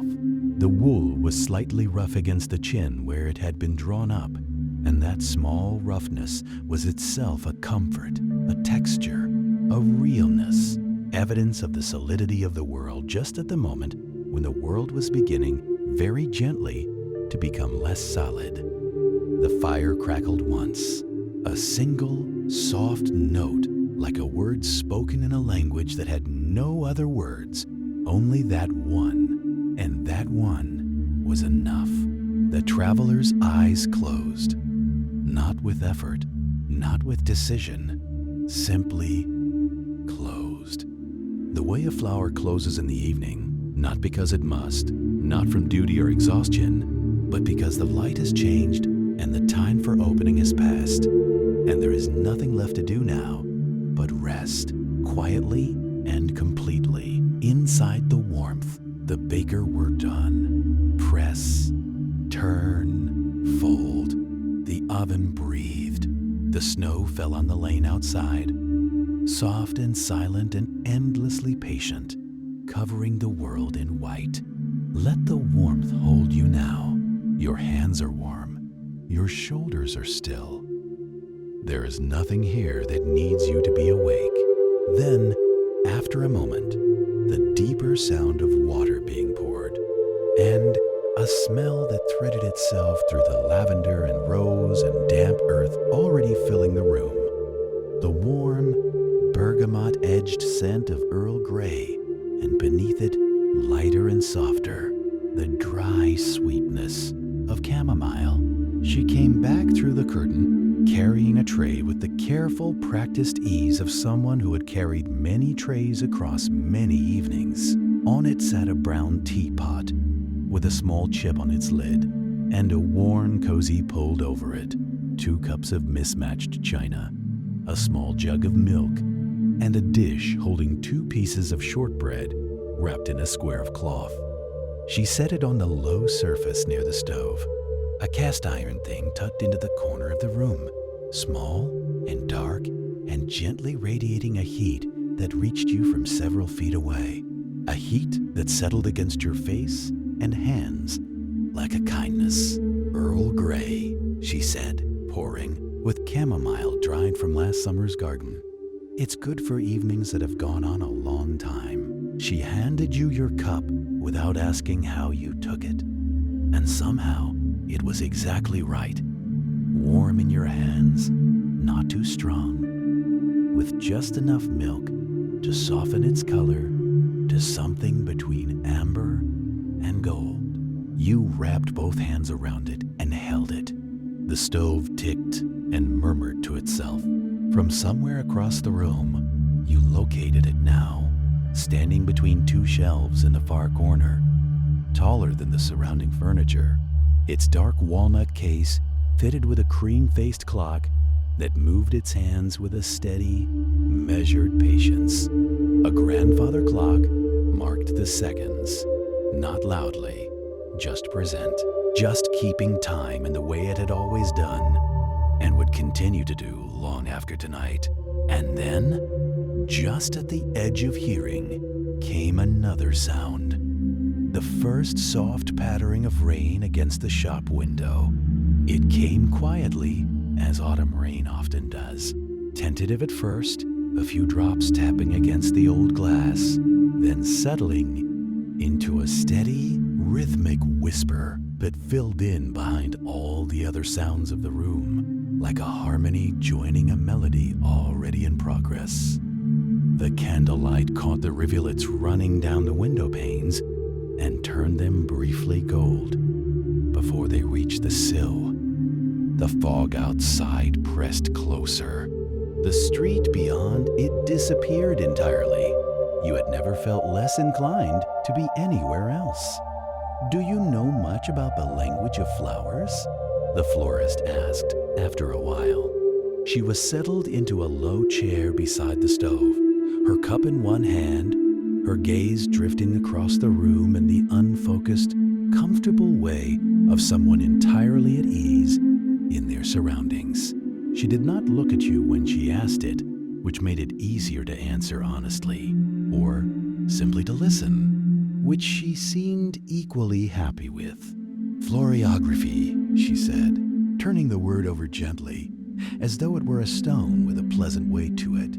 The Victorians were very serious about it, very systematic. They had whole dictionaries of meaning, a flower for every feeling, a feeling for every flower.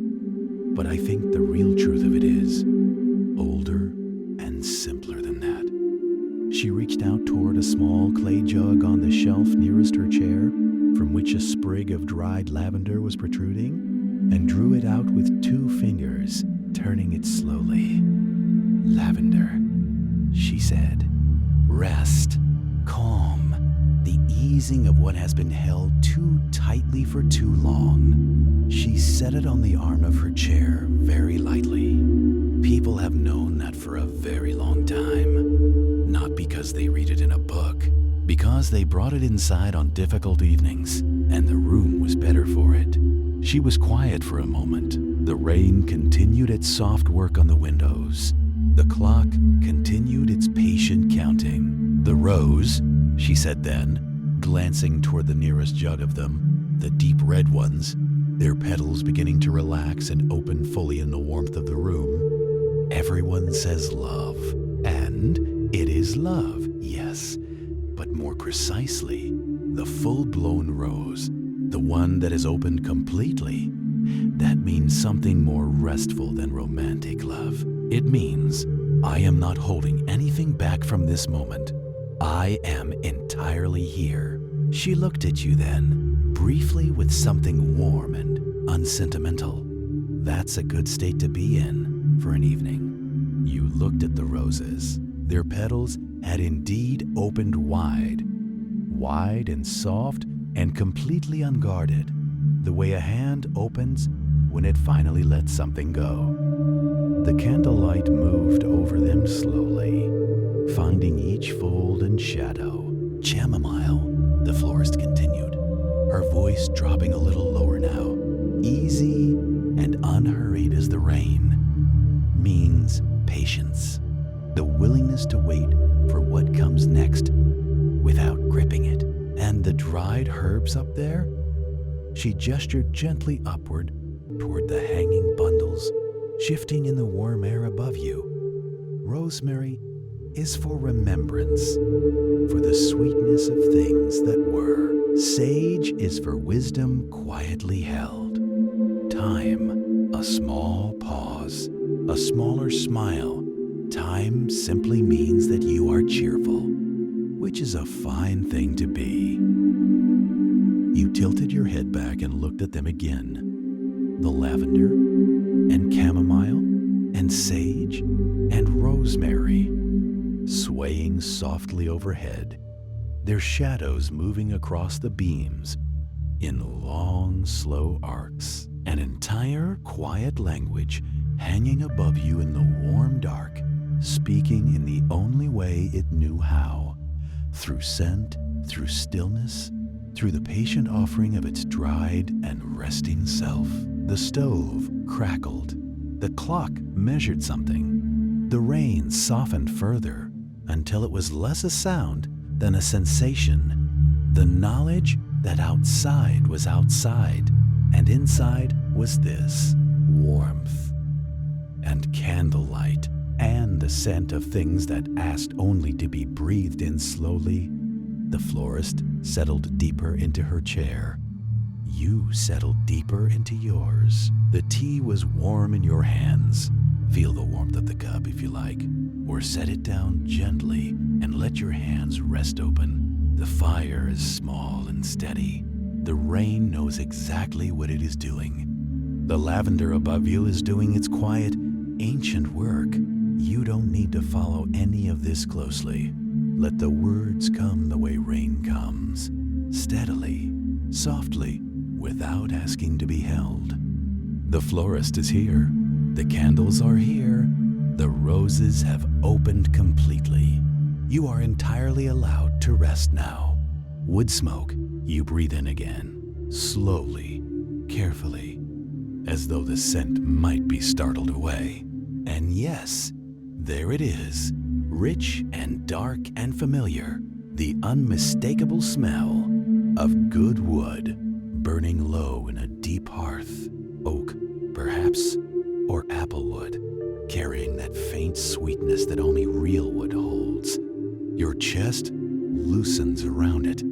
Something in your shoulders, some tightness you had not noticed carrying, eases very slightly. And beneath the wood smoke, something else again, something stranger and sweeter, golden and floral and ancient, the way a memory from childhood sometimes surfaces without warning from somewhere you had forgotten entirely. Honey, warm honey, and beeswax, and something faintly herbal beneath it. Lavender, perhaps, or dried thyme, the scent of a place that has been lived in gently and for a very long time. The scent of care. You turn toward it. The smell is faint, directional, carried on a brief lull between gusts. Your boots find their rhythm again, and you move through the trees, following nothing more solid than a scent, trusting the way animals trust, completely and without analysis. The forest thins slightly, and then, between two enormous snow-draped pines, you see it. A light, not cold light, not the blue-white light of moon on snow, or the sharp flicker of something uncertain. This light is amber, deep, rich, golden amber, the color of honey held up to the sun, the color of candle flame seen through thick old glass. It pulses very slightly, alive the way only firelight is truly alive. And it comes from two low, broad windows set into something dark and solid and immovable in the white, swirling chaos of the storm. You take 3 more steps. The cottage emerges from the snowfall the way certainties sometimes emerge from confusion, gradually and then all at once. It is a low, stout building, built from logs so thick and dark with age that they seem to have grown here rather than been placed. The roof is buried under 1.5 feet of snow, the eaves hanging low and heavy, and from the wide stone chimney at the far end, a column of pale wood smoke rises and is immediately torn sideways by the wind. Neat stacks of split firewood run the length of one wall, sheltered beneath a low wooden overhang, and even from here, you can see the reassuring abundance of it. Enough wood for many weeks of deep winter. Enough for a long, unhurried stay. The windows glow. You stand and look at them for a moment. Just a moment before walking forward. Through the thick, slightly wavy glass, the light shifts and breathes in that slow, irregular way that only a real fire makes, and the amber of it falls across the snow outside in warm pools that seem almost to push the darkness back. A shadow moves inside, slow, unhurried, someone crossing the room with the steady ease of a person at home in their own warmth. You walk to the door. It is a massive thing, heavy planked oak, iron hinged, with a handle worn smooth by generations of hands. You stand before it for one moment, the wind screaming now behind you, flinging needles of ice against the back of your neck, pressing at you as though trying to reclaim you for the cold. You lift the latch. The door opens on a breath of heat so immediate and complete that for a second you cannot move.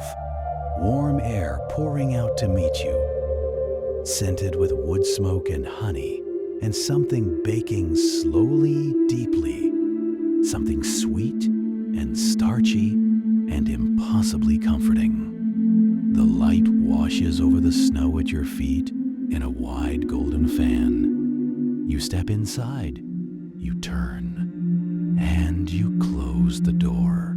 Part 2, the golden hearth. Stay here with me a little longer.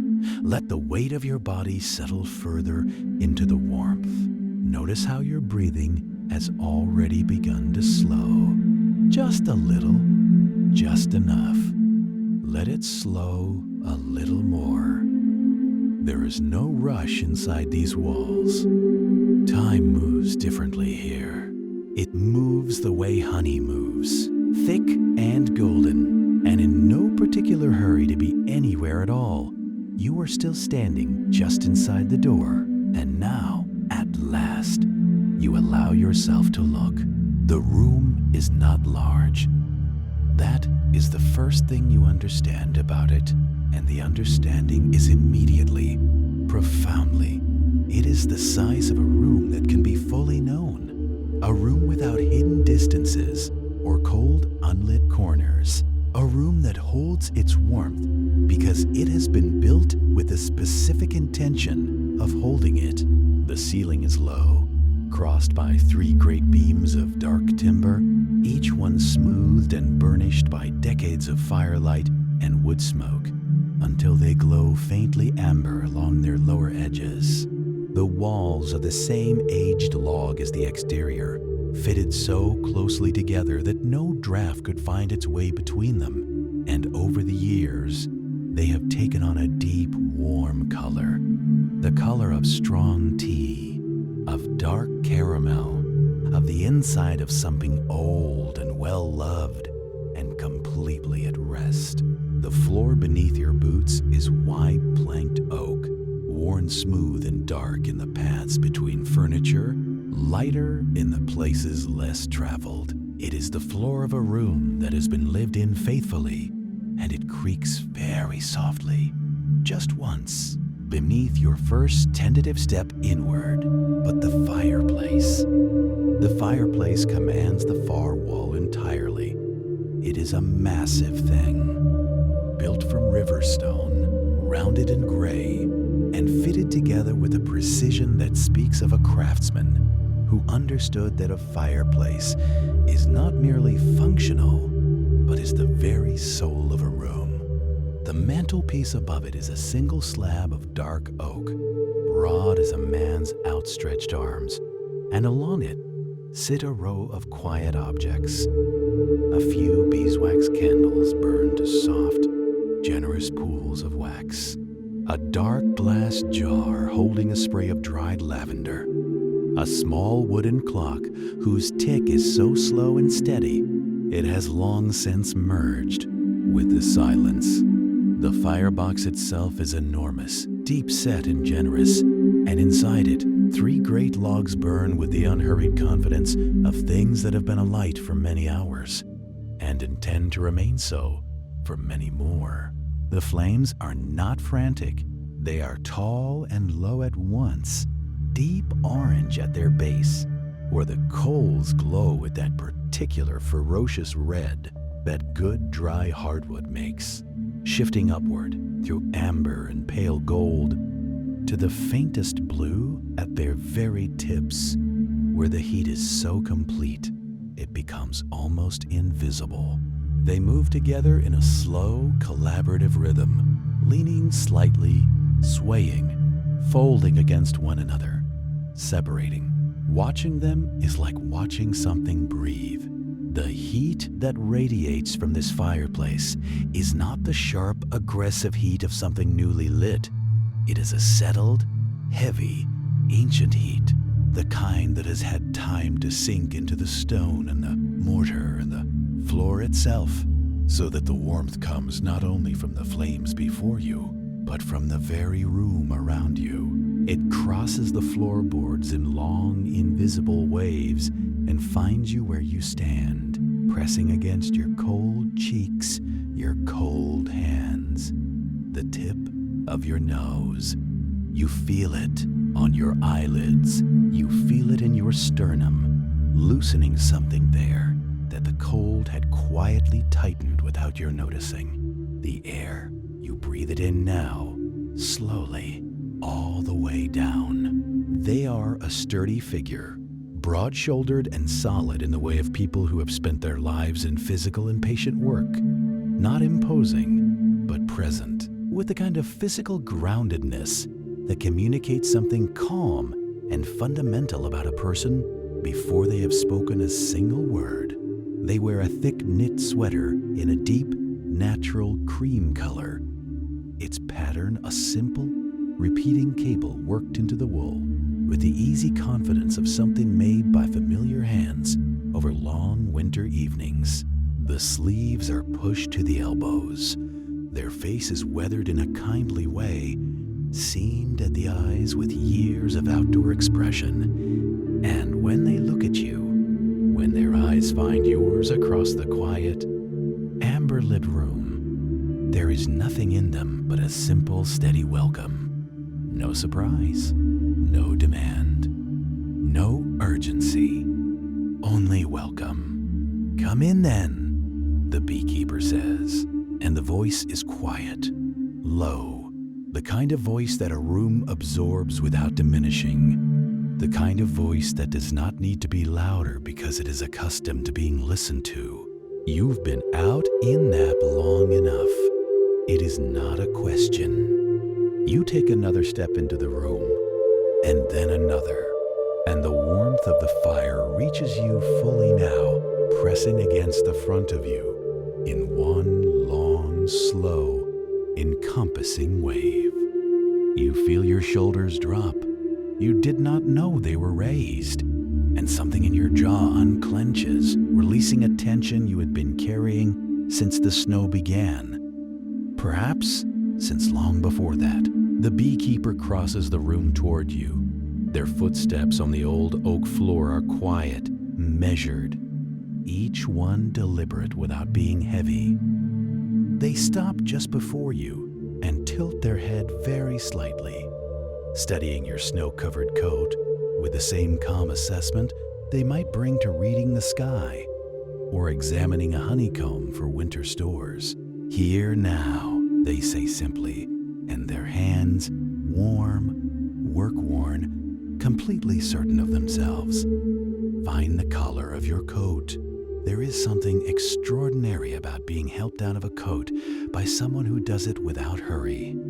The beekeeper lifts it from your shoulders slowly, and as it slides away, the last of the outside cold goes with it. The damp weight of snow-sodden wool, the residual bite of the wind trapped in the fibers, the heaviness of it all.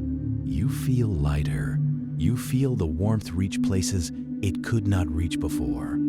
The beekeeper turns and hangs the coat on a row of wooden pegs beside the door, settling it gently, patting it once, as though even wet and snow-heavy things deserve to be handled with consideration. They gesture, simply and without fuss, toward the fire. You move toward it. Of course you do. You sink into the chair that faces the hearth. A deep, wide chair, its cushions softened by years of use into shapes that seem almost to anticipate the particular relief of a tired body, and you feel the heat from the fireplace now, without any intermediary at all. It falls across your legs and your lap and your outstretched hands in a long, steady, golden pressure. The fire speaks quietly to itself. The sound of it closing is the most satisfying sound you have heard in a very long time. A deep, resonant, final thud. The iron latch dropping home with a solid click that seems to echo for a moment in the sudden, extraordinary quiet. The storm, all that roaring, flinging, howling white chaos, is simply gone. Gone as though it never was. Gone as though the world on the other side of that thick old door is nothing more than a story you half remember from somewhere, its edges already beginning to soften. You stand very still. The warmth settles over you like a hand. From somewhere deeper in the cottage, a fire crackles, low and steady and completely unhurried. The amber light moves gently across old wooden walls and the low beamed ceiling. The cold is leaving your cheeks, your fingers, the tip of your nose, slowly, gradually, like ice at the edge of a warming stream. You are inside now. You are warm. Let your breathing slow. Beeswax, warm and golden and faintly sweet, not the sharp sweetness of sugar, but the deeper, rounder sweetness of something natural and old. The sweetness that lives inside a hive on a summer afternoon, concentrated now in the slow melt of the candles along the mantel. Beneath it, lavender, dry and herbal and clean. The lavender of high summer fields, pressed and preserved and released gently into winter air. And beneath that still, the wood smoke, which is not merely a smell but a feeling, a particular sense of rightness that some part of a human animal has carried for 10,000 years. The knowledge that fire means safety and warmth, and the end of the cold day's walking. And one thing more, something slow and starchy and sweet drifting from a door at the back of the room. Something baking. Something that does not need to be identified to be comforting. You have been standing very still. You become aware of this because something else in the room moves. The beekeeper rises from the chair beside the fire. You had not quite seen them at first. They were so settled into the room, so much a part of its warmth and its quiet, that your eyes had passed over them, the way eyes sometimes pass over things that belong perfectly to their surroundings. But now they unfold from the deep-backed wooden chair with the unhurried ease of someone who has never once felt the need to move at any pace other than their own. And they turn to face you. The crackle of it is not sharp or startling. It is the low, intimate sound of dry wood settling and breathing and giving itself over to the heat. A patient, self-contained sound with no sharp edges. Occasionally, a lob shifts with a deep, muffled thud, and the flames lean briefly, brighten, and then settle back into their long, unhurried conversation. Sparks rise once in a while, small, bright, brief, and vanish against the dark stone of the chimney before they become anything more than a fleeting, pretty interruption. From very far away, from another world truly, from a world that exists now only vaguely and without much relevance, the storm moans against the outer walls. You hear it as you might hear something from the edge of sleep, registered, acknowledged, and immediately, gently released. The walls of this cottage are too thick, the fire too steady, the warmth too complete and settled for the sound to carry any of its former menace. It is simply weather. It is simply outside, and you are simply not. The beekeeper has settled back into their own chair, unhurried, at ease, one hand resting on the armrest, their eyes on the fire. They do not demand conversation. They do not require anything of you at all. Their presence beside you is simply the presence of another warm, calm, living thing in a warm, calm room. And it is, you find, exactly enough. Exactly and completely enough. Let your eyes grow heavy now. A letter lies half finished on the blotter, the pen set beside it with the particular neatness of someone who means to come back. But the armchair by the fire, that is where we are.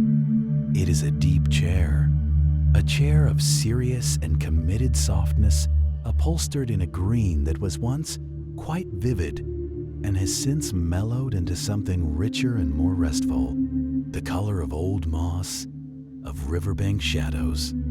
The arms are worn at the edges where hands have rested 1,000 times. The cushions have shaped themselves over years and years into something very close to a human form, which means they receive you now with an almost uncanny attentiveness, as though they have been expecting you specifically. Beside the chair, a small table holds a cup of tea.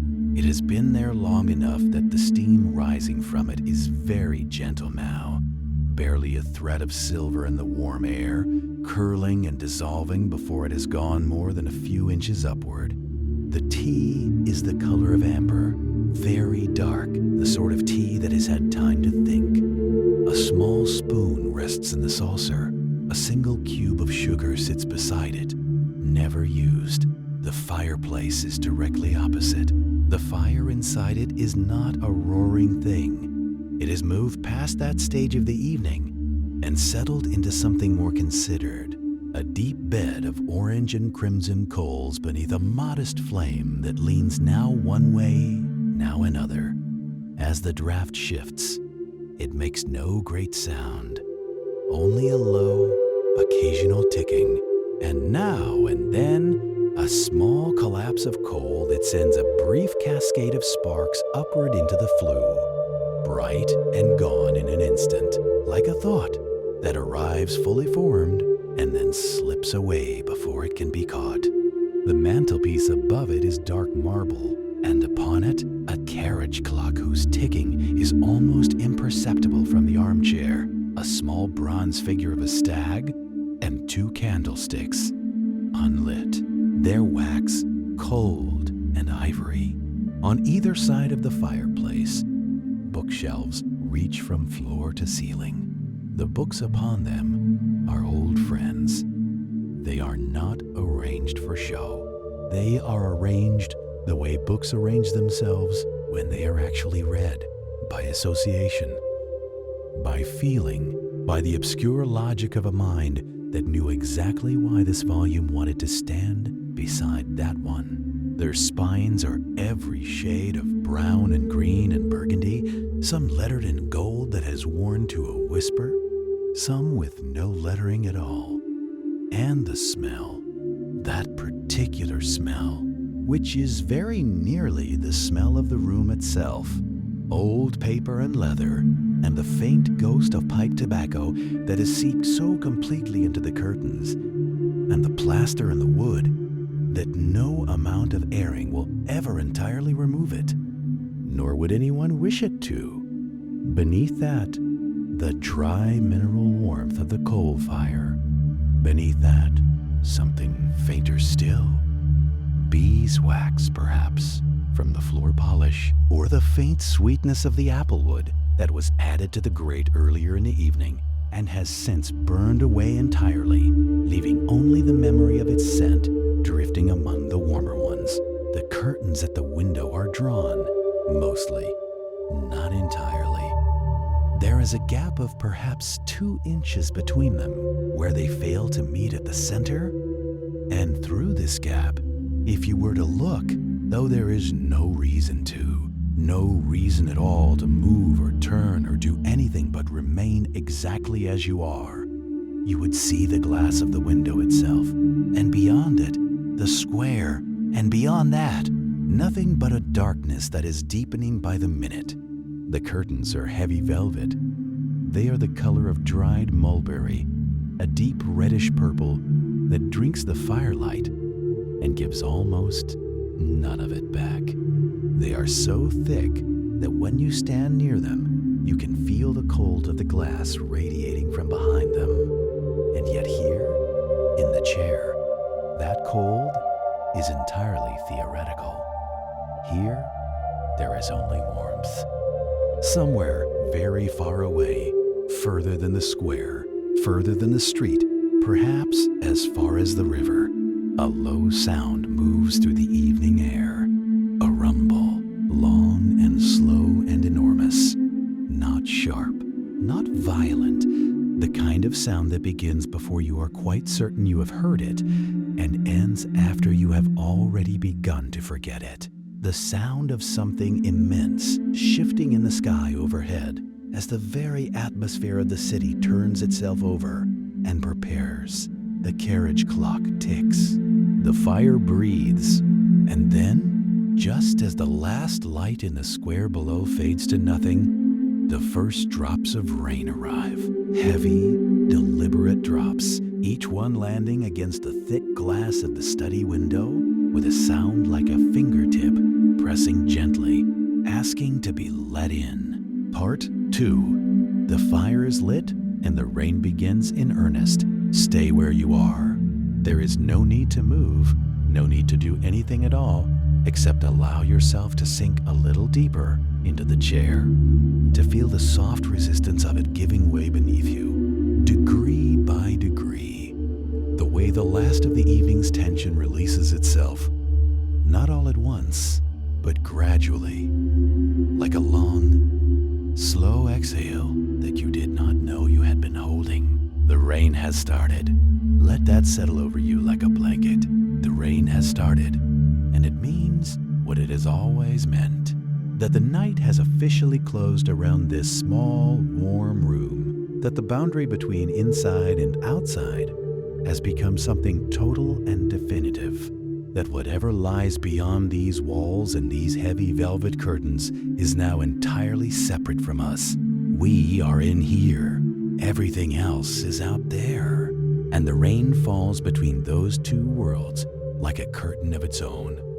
Continuous, unbroken, absolute. Listen to it.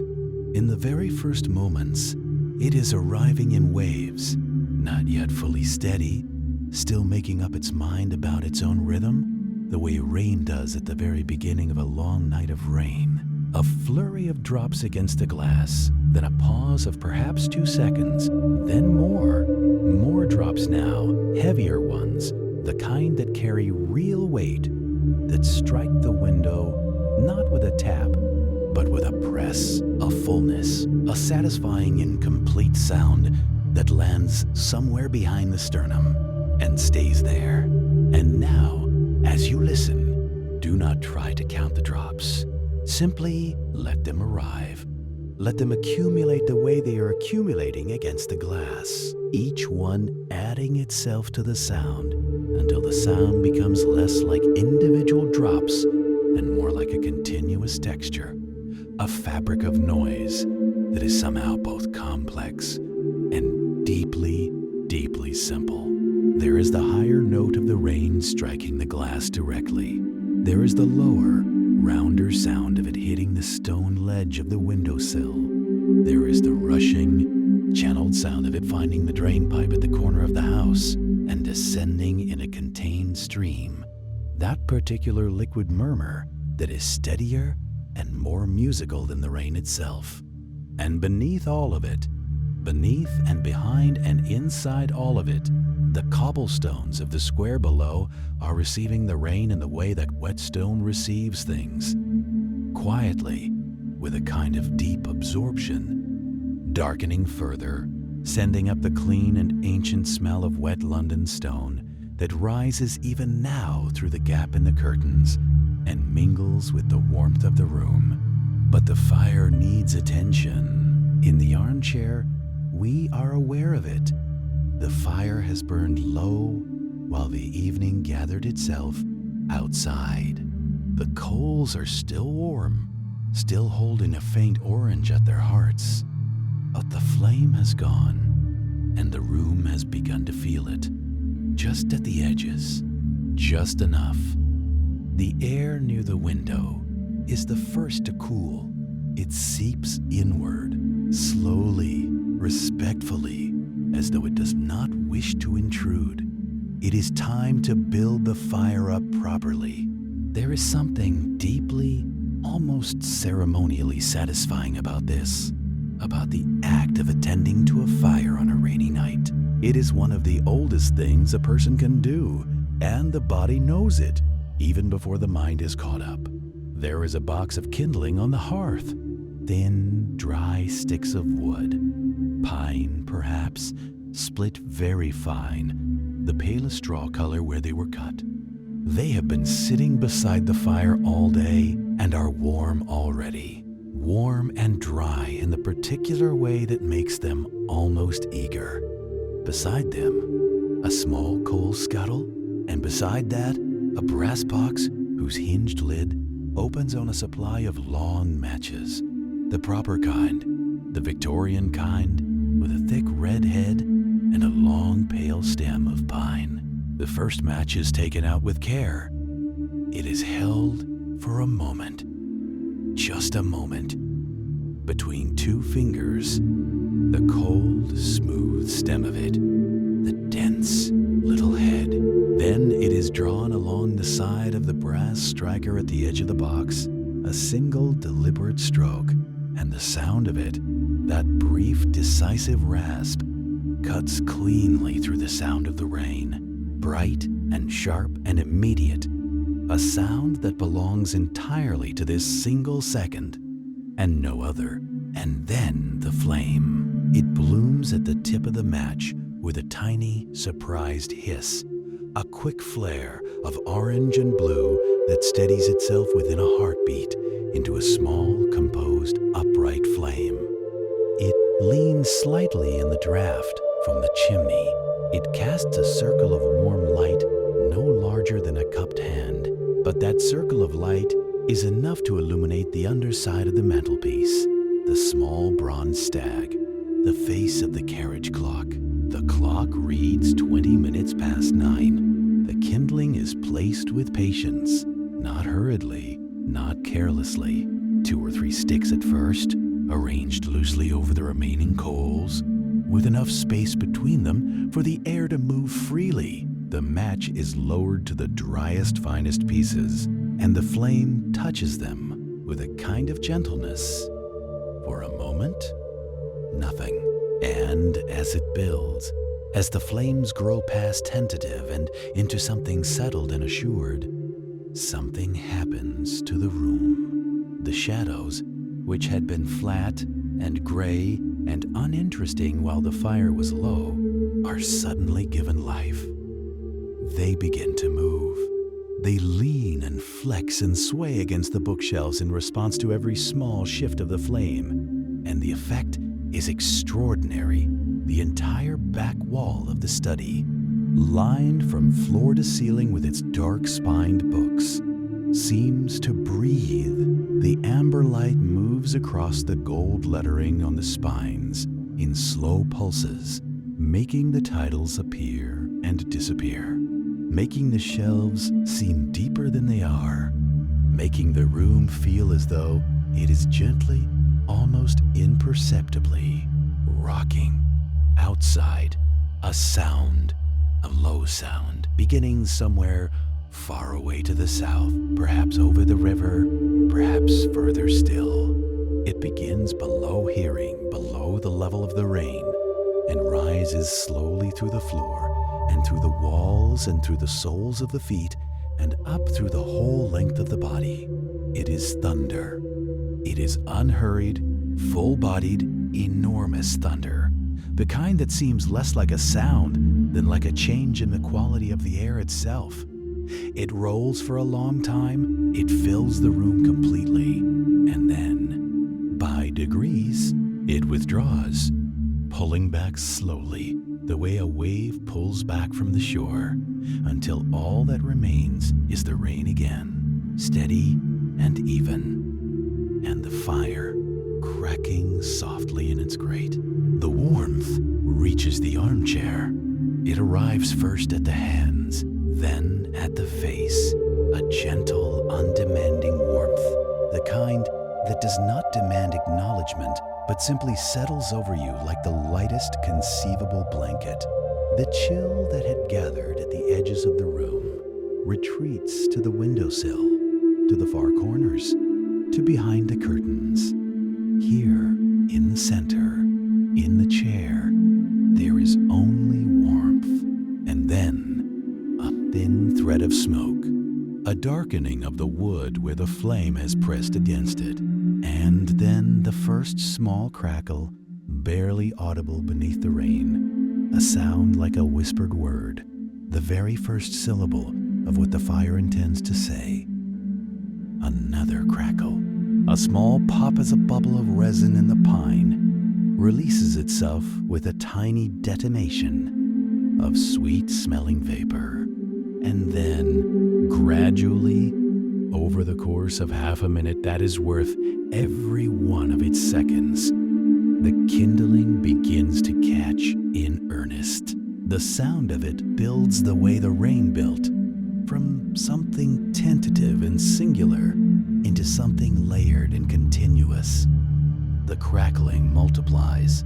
Individual snaps and ticks and small reports of expanding wood accumulate into a low, busy, companionable sound that has texture and warmth in it even before the warmth itself has spread into the room. The flames establish themselves between the sticks, pale gold at their tips, deeper orange at the base, finding the paths of least resistance through the loosely stacked wood and climbing them with patient confidence. 2 larger pieces of coal are placed on now, and then 2 more, each one making its own small sound as it settles. A dull, dense sound, a coal sound entirely different from the voice of the wood. The coal takes longer to accept the flame.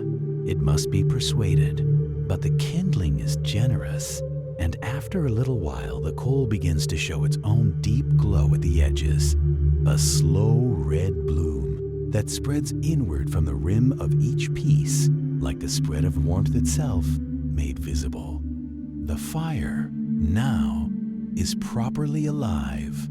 Part 1. The gathering storm and setting the scene. Settle in. Now, pull the covers just a little closer and let your shoulders fall all the way down until you feel the soft resistance of the mattress cradling you from below. That's it. There is nowhere you need to be tonight.